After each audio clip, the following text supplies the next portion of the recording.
cut myself a slice of time when the wind blows, when the river meets the sea.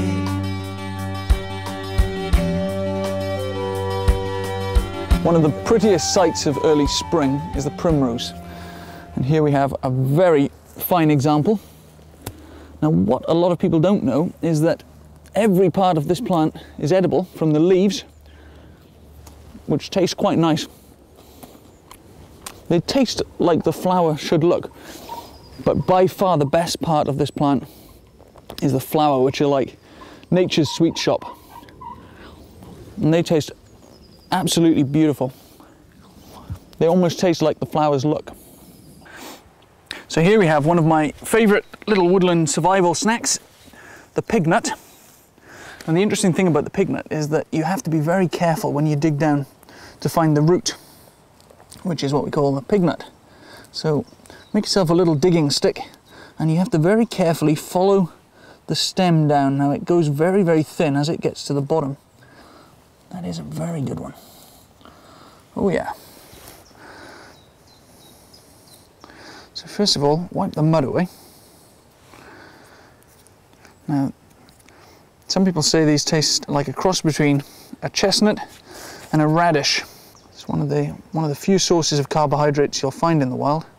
It's all beautifully wrapped by nature in its very own form of packaging.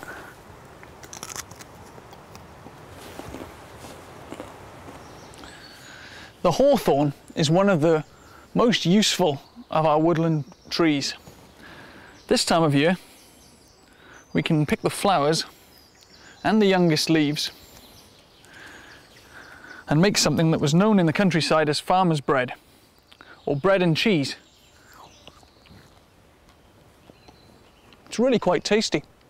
But later on in the year, the hawthorn produces haws, H-A-W, which is basically the berries.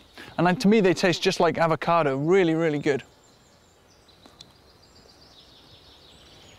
This is Jack by the Hedge, otherwise known as hedge garlic. Anything garlicky flavoured tend to have the name Jack, which is a bit of an old word for the devil. So obviously the devil's breath smells garlicky, and that'll be why. But it has a slight garlicky flavour, it's not bad. So, this plant we have here is called ramson, or wild garlic. Now the parts that are useful to us are the leaves, which have a very strong garlic flavour, or the flowers, which are really pretty and can be used to decorate a salad. But I think the most useful part is these small seeds here. So just underneath the flowers you have these tiny seeds, and they're probably the strongest of all the parts of the plant as far as garlic's concerned. So I like to use these when I'm cooking.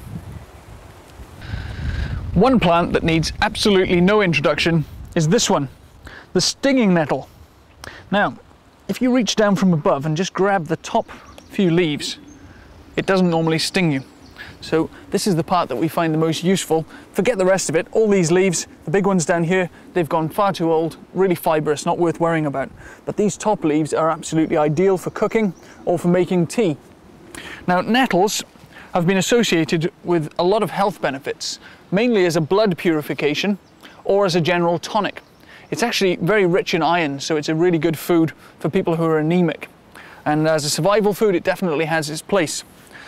What I normally do is get about 10 of these, put them in a mug, add some hot water, leave it for about 5 minutes, and then you've got your nettle infusion or nettle tea.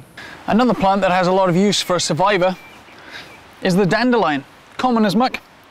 Probably find it in your garden, but the dandelion, name comes from the French Dandelion, is a very useful food plant. Although it's quite bitter, if you take the small leaves that you find just underneath the large leaves, they tend to be a lot less bitter. Now, most plants that have a milky sap should be considered to be poisonous, but the exception is the dandelion. And if you look at the stem, when it's freshly broken, you have this white sap oozing out. Now, as well as being edible, the roots can be dug up and used to make dandelion coffee. So they're roasted in the embers of a fire, ground up, mixed with hot water, very much as you'd use coffee. It doesn't taste quite like coffee, but it's still a pretty decent drink. We have a good plant here, very common on old walls, which is where it gets its name, wall pennyworth. It's nice.